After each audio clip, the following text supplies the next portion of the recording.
No matter the reason, why couldn't this guy just kill himself instead of taking out everyone on that plane? To Dr. Robi Ludwig, who has some ideas. What do you think, Doc? One of the things that we find with people who commit murder and suicide is that there's this grandiosity and feeling that they have a right to control other people's lives in addition to their own. Now, it's even rare to find a murder-suicide. Primarily, they happen with men in 90% of the cases, at least in the United States. They tend to happen in relation to intimate partner or marital situations, family situations. So that's the kind of stuff now they're going through as they look at his apartment and everything else. But in terms of killing a spouse and then killing oneself, the rage. But did you hear what he was saying about, you know, everything appeared normal until they talked about their destination. You know, Alan said that that's when he seemed to get laconic, kind of very quiet. Yeah, too quiet. What do you make of that? So that's disturbing, obviously, in retrospect. It means that it was obviously a plan in some way, but it could have been impulsive as well. People who have survived suicide have often said that in some cases they only planned it up to an hour before or 5 minutes before.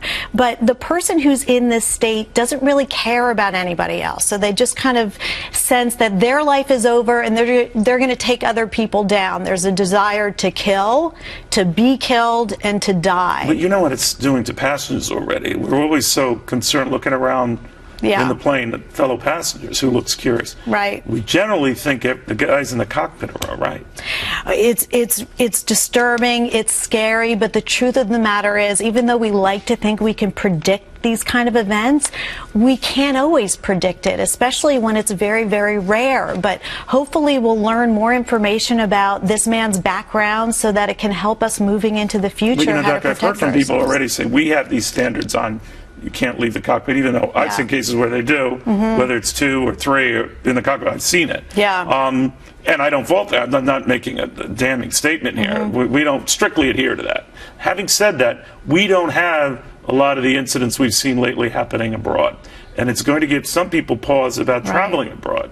Is that justified?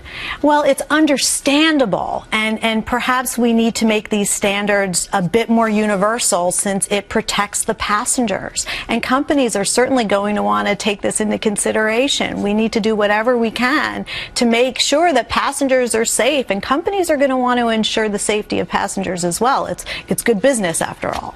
All right, now we're also going to update. I had another guest who was talking about we have to keep updating these profiles. In other words, once you clear a profile or psychological regimen to get to be a pilot, you have to upgrade it because lives change, things change in people's lives. You might be happy and young at one stage and might be nervous and financially, you know, panicky at another.